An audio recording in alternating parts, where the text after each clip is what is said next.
Hey, howdy, hey, campers. How's it going? I'm illfittingtrousers, and before we get into today's video, I wanted to talk about something going on right now. I am currently in a competition called The Last Gamer Standing. The Last Gamer Standing is a competition where you can win $25,000, which is very cool as well, and also be featured in Game Informer. You get a two-page feature in Game Informer. And obviously, the money is obviously very cool too. But I I was just thinking about how cool that two-page article would be for my channel and helping me grow as a content creator and as a streamer and as just everything that I have so much fun doing. If you guys feel so inclined, please vote for me. The link is going to be in the description below. And let's get into the video. And thank you guys so much again. Bye.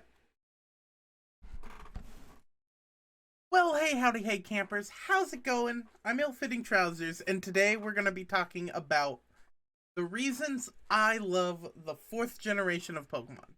It is my absolute favorite generation, and also, like, this list is also pertaining to the reasons I personally am excited for the remakes. The remakes were, like, such a big part of my life. It was around the time I was in middle school. It was probably the first Pokemon game I bought with my own money. On a system that I also saved up and bought with my own money. And just I remember the DS era fondly. But especially Diamond and Pearl. And I came up with a list of 5 reasons why Sinnoh is important to me. Why the Gen 4 is important to me. Let's start out with a simple one. This is the game I probably spent the most hours in Pokemon. It was the first one I hit 100 hours in, as a kid, because, attention spans are short, especially as kids, and when you grow older, you can pay attention to things more. It's probably not the one I have the most amount of hours in, but it's definitely the first one I put, like, a huge majority of hours in. Building up my team, building up my Pokemon.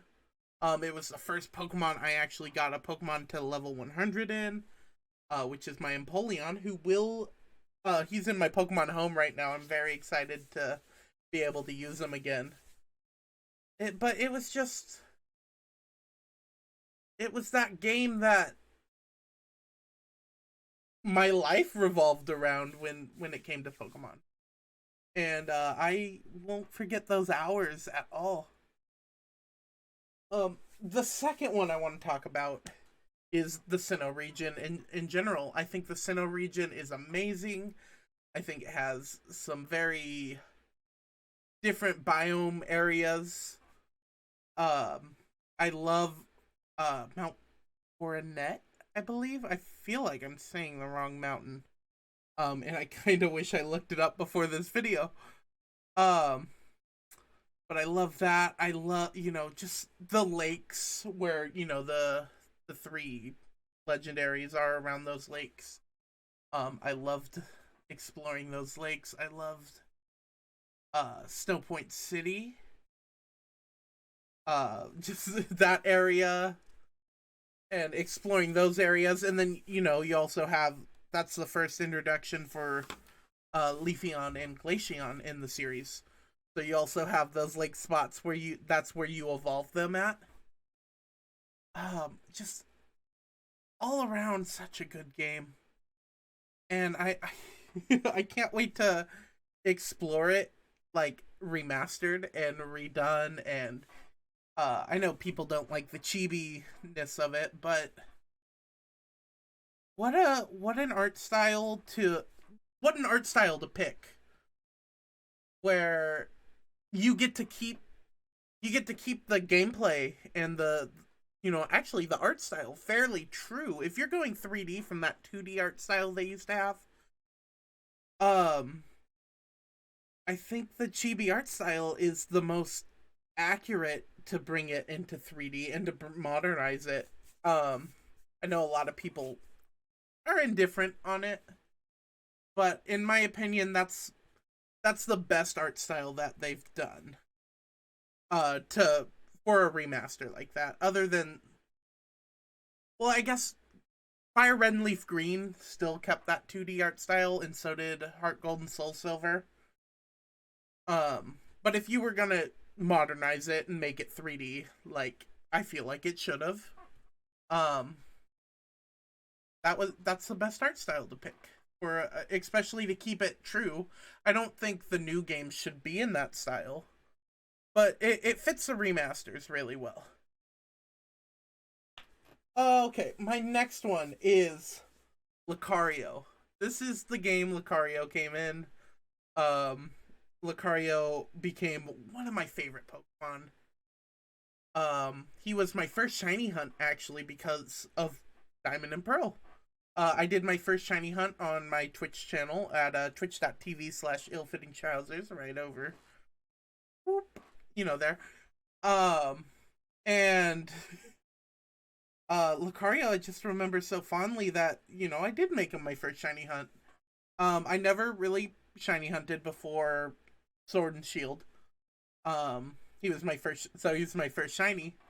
I did go like over in eggs. I had a bunch of my viewers telling me how to do it correctly because I didn't know. I kind of just thought you start hatching eggs, but there's a way to get your Pokemon with max stats. I didn't really look into it before I started. I was just like, oh, we're gonna get a shiny Riolu and hatch it and then evolve it to Lucario because that's awesome. And that's exactly what we did. So, you'll see my shiny Lucario come over to Brilliant Diamond and Shining Pearl. Yeah. I'm getting diamonds, if that wasn't clear. The legendaries. The legendary Pokemon in the Sinnoh region are amazing. There's so many. You have, the three of the lake. You have Dialga, you have Palkia, Garatina, like the kind of more secret one. Actually, a lot of these legendaries were kind of more secretive. Um, and then you also had Arceus, which is like this big one that I actually never got to catch. There was actually, I think I missed.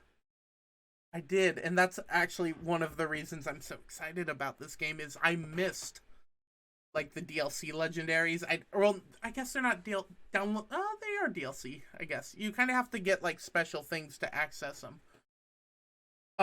So like Dialga, I wasn't able to get the item I needed to go like or not Dialga, Darkrai.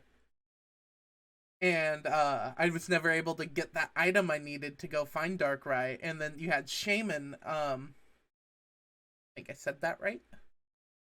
That like little flower hedgehog thing that has like a sky form now. And then you also have what was the last one? Oh, Manphy. Yeah, Manphy. You also had to have like I think it was Pokemon Ranger where you were able to like transfer the egg over to Diamond and Pearl. I was never able to get Manphy either. So yeah, I think all these legendaries and actually getting my chance to actually do them will be very exciting, especially the Manphy eggs coming back. Which is very cool.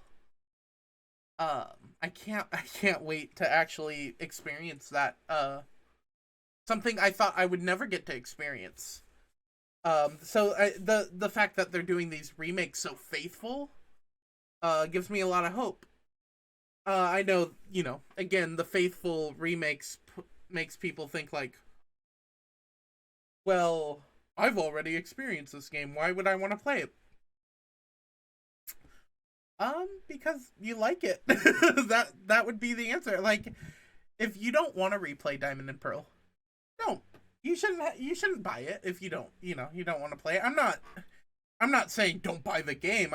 But I'm saying like if you're not interested, don't buy the game. That makes perfect logical sense to me. Um but you also have what Diamond and Pearl came out 2004, 2008, I think.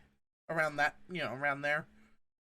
And there's a new generation of kids who never got to experience Diamond and Pearl, and they get to experience this. And the fact that it's my favorite of the whole series is very exciting. That there's it's likely going to be the next generation's favorite, and so on and so forth. And they get to experience these like things I awed at as a kid. And I also will again too. So keeping it faithful where you can get these legendaries, it's amazing. It's such a beautiful experience. And my last one of the night of the whole list is my favorite starter Pokemon is Piplup. Piplup is this awesome penguin. Um and I don't know. I used to be a grass starter guy, like heavily. Um oh no, you know what? No, I'm I wasn't. I'm sorry. I mixed up my thought process. I was always the water guy until Gen 6, 7. Yeah, I think it was 7. So I picked Squirtle. I picked Totodile. I picked Mudkip. I picked Piplup. I picked Oswat. Which Oswat was kind of. I love Oswat. I love its base form. I hate Samurott. I hate that evolution. We're not gonna go on it, but I don't understand why an otter turns into a seal. That bothers me. Um, and then you get just the best water type though is Piplup. The penguin evolves into Piplup and Empoleon. My Empoleon is still, like I said, still with me. Very excited. I might, and it hurts me to say this, but I don't think I'm gonna pick Piplup to start the game. I'm gonna go with Chimchar. Because logically that kind of just makes most sense since there's a lack of fire Pokemon in the game. But also, I don't want my Empoleon to be jealous. He's been waiting for his time to shine, and he's getting it again. So I'm very excited for him. But yeah, those are the 5 reasons I love Pokemon Gen 4, Pokemon Diamond, Pokemon Pearl. Huge Pokemon Platinum player. I went from Diamond to Platinum to Pearl just because I wanted all of them. And I know these remakes are, from what I've seen, there's leaks out there. So be careful. But they are very faithful. Again, I'm gonna say that. And it seems like there's not like extra content or anything. And I'm just gonna straight up say it. That's because the Pokemon fans don't know what they want. And it's sad because look at since the games became more 3D, look at Alpha Sapphire and Omega Ruby. That was those games. I think they didn't add Battle Frontier, which was kind of dumb. but they added so much more content and people felt like it felt so different. They hated on it. Because like, yeah, I think like these remakes, we should get like the distortion dimension and like all that, but I don't think we will, just because whenever, I think their take on this is like, we're gonna make the most faithful remake, so if people hate on it, like, they they don't really have a foot to stand on for hating on it. But yeah, I mean, blame the Pokemon fans, honestly, if you're upset with the lack of content, because I'm sorry, this is kind of what you asked for not knowing what you want. You complain, I'm sorry, I'm going on a whole tangent right now, but like, you guys kind of like complain about everything, like nothing is good enough. So, but then after all that complaining, you buy it. You buy it still, and that's where I lose my respect for it. I will respect you 100 times over if you're like, I don't want Diamond and Pearl remakes. I don't like the art style, I don't like this, and I don't like that. And then you don't buy it. Like, okay, yeah, vote with your wallet. Vote with your wallet, because that's how you get the change you want. And I respect that. However, you go on Twitter or you go anywhere and it's just, I hate this, and this. And then they go, don't buy it. Well, I like Pokemon. Like, well, no, you don't. If you complain about it every game. And I also get, in a sense, like, pointing out flaws or whatever. And if they're minor, don't get it, Like, one of my good friends, M-Wave Jelly, he's been in my stream a few times too. Loves Call of Duty. Always gets Call of Duty since Black Ops on, He's not getting Call of Duty Vanguard because he thinks it's trash. So don't buy Call of Duty Vanguard. That's awesome. We even talked about it, like, because he got me into Cold War this year.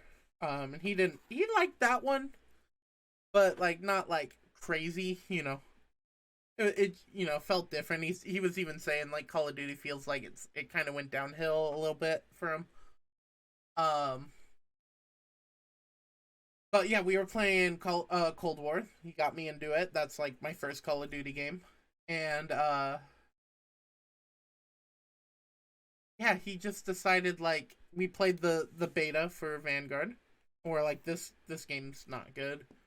And we're gonna try it on a free weekend, see if we like it, and if we like it, like what they fixed by the free weekend, we'll probably get it. But if not, then like, you don't want to give money to something you don't support.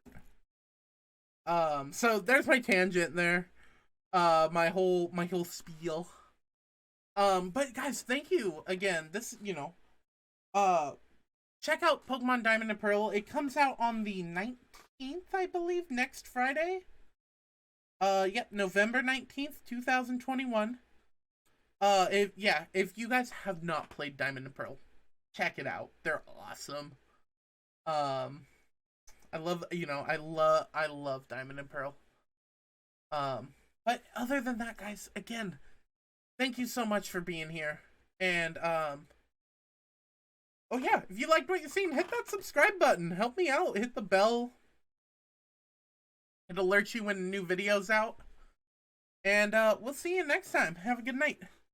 Bye.